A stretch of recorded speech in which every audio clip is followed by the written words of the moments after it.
Bismillahi,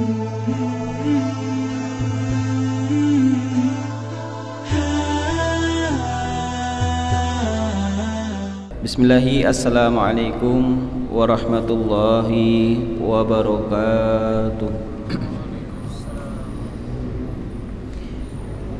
Innal hamdalillahi nahmaduhu wa nasta'inuhu wa nastahdihi wa natubu ilaihi min syururi anfusina wa sayyiati a'malina. May yahdihillahu fala mudhillalah wa may yudlilhu fala hadiyalah. Ashhadu an la ilaha illallah wahdahu la syarikalah wa ashhadu anna Muhammadan abduhu wa rasuluh la nabiyya wa la rasulahu ba'dah. Qala Allah ta'ala fil Qur'anil Karim, a'udzu billahi samii'in alim minasy syaithanir rajim. Ya ayyuhalladzina amanu taqullaha haqqa tuqatih wa la tamutunna illa wa antum muslimun. Wa qala Rasulullah sallallahu alaihi wa ala alihi wasallam, ittaqillaha haitsuma kunta wa atbi'i sayyi'atal hasanata tamhuha wa khaliqin nasa bihulukin hasanin. Ihwani rahimakumullah, alhamdulillah kita bersyukur kepada Allah Subhanahu wa taala pada malam hari ini di hari Sabtu pekan yang ketiga. Allah mentakdirkan kita untuk kembali bermajlis di majlis yang mulia ini membacakan kitab Minhajul Muslim.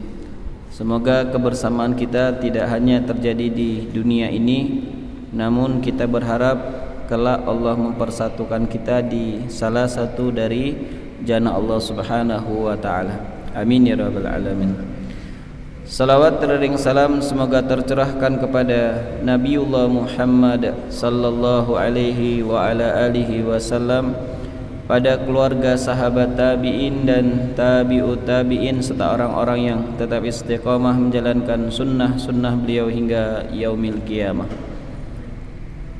Pembahasan kita pada malam hari ini yakni al-imamatu, ya, hal-hal yang berkaitan tentang imam. Jadi imam sholat itu tidak sembarangan, ya, kurang lebih seperti itu. Jadi tidak hanya orang yang bisa Al-Fatihah ditambah qul ya ayyuhal kafirun kemudian dia menjadi imam. Tidak semudah itu. Kalaupun hanya kulhu dan qul ya ayyuhal kafirun yang dia hafal, itu sah kalau makmumnya kayak gitu juga. Tapi kalau di belakangnya dia tahu ada orang yang ada tambahan watini, azalzala, al-adiyat, ya biarkan yang punya hafalan lebih tadi yang berhak menjadi imam. Jadi tidak usah kita sakit hati ketika menjadi makmum, pahalanya sama. Pahalanya sama. Tapi kita akan bacakan. Yustaratu fil imami ayyakuna dzakaron. Yang pertama, disyaratkan untuk sah menjadi seorang imam dia harus laki-laki. Harus laki-laki. Jika jamaahnya laki-laki dan perempuan, sah hukumnya perempuan menjadi imam untuk perempuan juga, dengan catatan tidak ada seorang laki-laki yang balik menjadi makmumnya. Kalau ada maka batal sholatnya. Yang pertama harus laki-laki. Yang kedua ayyakuna adlan, harus dikenal orang yang jujur. Jujur di sini tidak suka melakukan kefasikan, tidak suka minum khamar, tidak suka berjudi, tidak suka main perempuan. Kalau kita tahu orang itu melakukan kefasikan kemudian diangkat menjadi imam, ya, ini akan mengurangi keabsahan dari salat kita. Yang ketiga, ayyakuna, ini yang berat, ayyakuna faqihan, hendaknya orang tersebut paham tentang ilmu ad-din, faqih, minimal fikih salat sudah pernah dikaji. Sehingga apa? Jika nanti imam tadi salah, imam atau makmumnya ngomong subhanallah, itu tahu bahwa dia sedang salah. Bisa dibayangkan kalau makmumnya ngomong subhanallah, ya, imamnya enggak maksud ucapan itu, nah, lanjut saja, ya. Meskipun nanti kalau secara fikih ya sah juga sholatnya, karena memang sesuatu itu dihitung berdasarkan keyakinan imam. Jadi syaratnya 3 tadi. Pertama harus laki-laki, ya, harus orang yang jujur. Kemudian yang ketiga harus seorang yang faqih, ya, seorang yang berilmu. Fala tasihhu imamatul mar'ati lirrijali, tidak sah imam seorang wanita ketika jamaahnya itu laki-laki, meskipun perempuannya itu hafizah, meskipun perempuannya itu hafal 30 juz, tidak boleh. Kenapa? Ya karena memang tabiat dari perempuan itu dipimpin, bukan memimpin, dan ini berlaku ketika sholat juga. Jadi ini ada ini alumni pondok, dia gelarnya hafizah, hafal 30 juz, tidak hanya hafid, ya, tidak hanya dobit, tapi mutkin, benar-benar hafal, dibolak-balik, balik-bolak dia hafal, sampai dia dibacakan surat At-Taubah ayat 10, kemudian dikatakan 5 ayat setelahnya menjem sebentar langsung nyambung. Nah itu namanya mutkin. Posisi sebelah kiri nomor sekian itu namanya mutkin. Meskipun kayak gitu, makmumnya laki-laki hanya hafal kulhu bersaudara, tetap tidak diperkenankan. Ya, jadi antum yang harus jadi imam. Ya, Ustadz, istri saya hafizah Ustadz, ya ditambah, jangan juz 30 saja, ya. Biar keren dikit, tambah misalnya tabarok, ya, tabarakalladzi biyadihil mulku wa huwa ala kulli syai'in qadir. Kata istrinya lumayan juga. Lah kok langsung Allahu Akbar ruku. Jebole cuma 1 ayat, jadilah, ya. Baik. Kemudian yang berikutnya, fala atmaf wala tasihhu imamatul fasiki al-ma'rufi bil fisqi illa ayyakuna sultanan yukhafu minhu. Tidak sah seorang imam jika dia seorang fasik. Tapi ingat di sini ma'al ma'rufi bil fisqi, yang memang benar-benar kefasikannya itu telah diketahui, itu tidak sah menjadi imam. Contoh fasik yang paling mudah adalah ketika bulan Ramadan, dia sengaja minum kopi di tengah keramaian padahal dia bukan seorang musafir. Itu kefasikan yang nyata, namanya al-ma'ruf bil fisqi. Termasuk juga kefasikan yang nyata adalah seseorang yang mengatakan setiap malam Ahad di tempat saya pesta miras, saya yang bayari. Itu disebut al-ma'rufu bil fisqi. Meskipun dia tidak minum, tapi dia menjadi mediator untuk seseorang itu minum khamr, itu dosanya sama. Jangan membelikan, buka tutupnya saja itu dosanya sama. Apalagi bayari. Butuh berapa kerat? 500.000. Nah, nih 600, yang 100 bonus. Walaupun dia tidak minum, minumnya itu air putih keran, ya, itu sama dosanya. Jadi kalau diantara kita dulu pernah disuruh orang buka botol, biar keren pakai gigi ya, tutupnya nggak buka, giginya rompal. Nah itu segera bertobat. Kecuali ayyakuna sultanan yukhafu minhu, kecuali dia seorang pemimpin yang ditakuti ya kepemimpinannya. Saya akan menjadi imam, yang nggak mau menjadi makmum saya tak sakiti, tak penjara, tak buang. Nah itu namanya ditakuti. Maka siapapun yang sholat di belakang mereka itu hukumnya sah. Tapi kalau bisa memilih, tidak usah. Sama seperti kefasikan yang nyata adalah ketika seseorang sudah terkenal bahwa dia seorang kahin atau arraf. Bedakan ya mas, kahin ya itu orang yang bisa menyibak sesuatu yang telah terjadi, jamaknya kuhan atau kuhana ya. Jadi contohnya motor saya hilang pak, oh ya perginya ke arah sana, nanti temu ini. Nah itu namanya kahin, dukun. Yang kedua ada namanya arraf. Arraf ini kalau penerjemahan di Indonesia biasanya terjemahkan dengan kalimat peramal. Dia bisa menggambarkan sesuatu yang belum terjadi. Jadi, dilihat garis tangannya. Kalau ngelihat garis tangan bapak, kalau bapak makan 2 piring kayaknya kenyang ini pak. Nah jawab saja, lu juga gitu pak, gitu ya. Jadi itu namanya arraf. Nah seseorang yang terkenal dengan kahin atau arraf dan masyhur di daerah itu bahwa memang orang suka meminta bantuan terawangan dia, itu sebaiknya kita tidak bermakmum. Terus gimana Ustaz kalau jadi imam? Ya sudah, kita tunggu saja, atau kita sholat bersama dia tapi niatnya tidak berjamaah.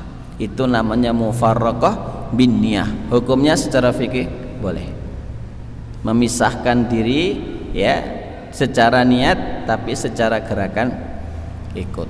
Kalau memang kita tidak berani ya untuk menyelisihi Mbah Dukun tadi. Taib wala imamatul amil jahili illa limislihi, dan tidak sah imam orang yang, maaf ya karena di sini kalimatnya kayak gitu ya Pak ya, ummiyil jahil itu kalau terjemahan bebasnya orang yang maaf sangat bodoh menjadi imam, kecuali yang dimakmumi orang bodoh juga. Ya tadi cuma hafal kulhu sama al-falak. Karena kalau kuliah al-kafirun dijamin ketukar-tukar. Wala antum abidu wala ana abidu wala antum abidu lakum dinukum wala dhalin. Lah qadarullah makmumnya juga enggak mudeng. Amin. Qul ya ayyuhal kafirun. Nah gitu terus. Kapan rukuknya? Nah kalau kayak gitu itu ngimami sah kalau yang model lakum dinukum wala dhalin juga.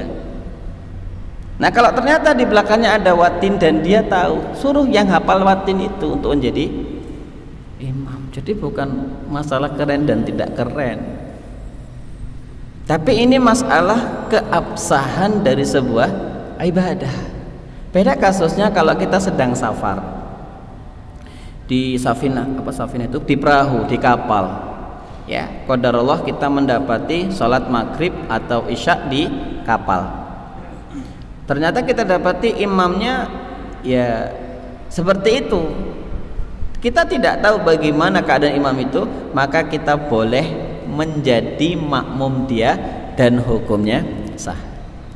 Yang Ustadz maksud tadi, kalau dia memang al-ma'ruf, sudah diketahui status, maaf tadi al-ummiyil jahil tadi, ya memang benar-benar bodoh gitu. Tapi kalau kita tidak tahu, jangan kita mengatakan saya tidak mau bermakmum sama anda ya gara-gara imamnya mungkin agak panjang celananya. Tidak boleh, tetap kita menjadi makmum ya, karena bisa jadi itulah celana terbaik yang bisa dia pakai saat itu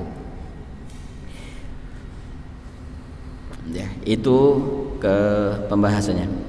Liqaulihi sallallahu alaihi wasallam, sebagaimana sabda Rasulullah sallallahu alaihi wasallam dalam hadis riwayat Ibnu Majah, Rasulullah bersabda, la ta'ummanna imra'atun wala fajirun mu'minan.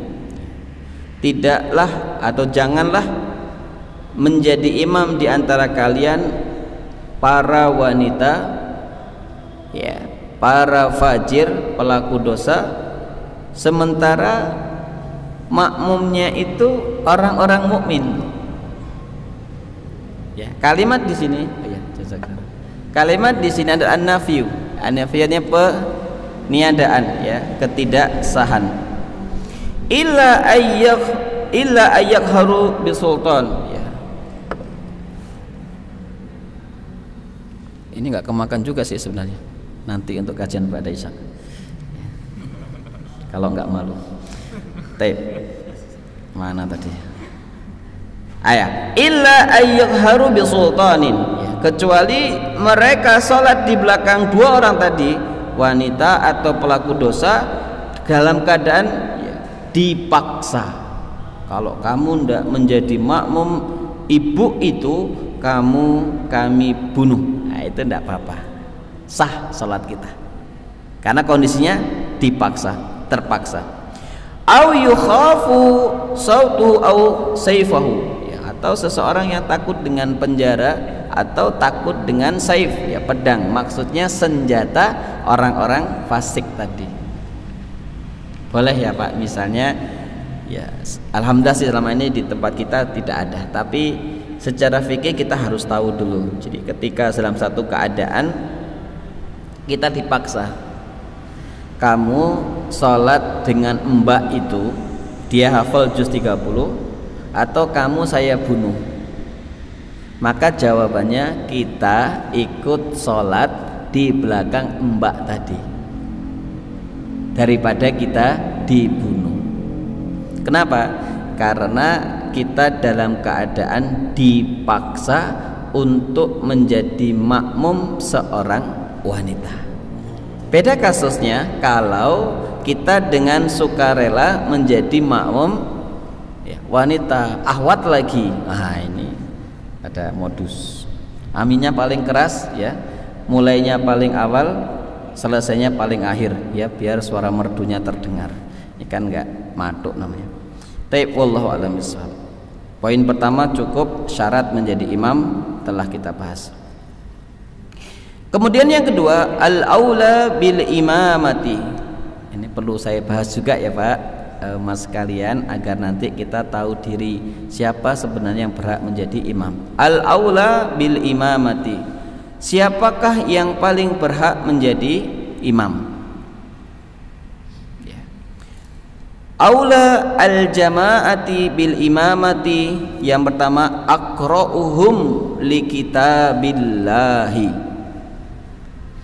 Yang paling berhak menjadi imam untuk sholat berjamaah adalah aqra'uhum li kitabillahi, yang paling banyak dan paling baik hafalan Qur'annya.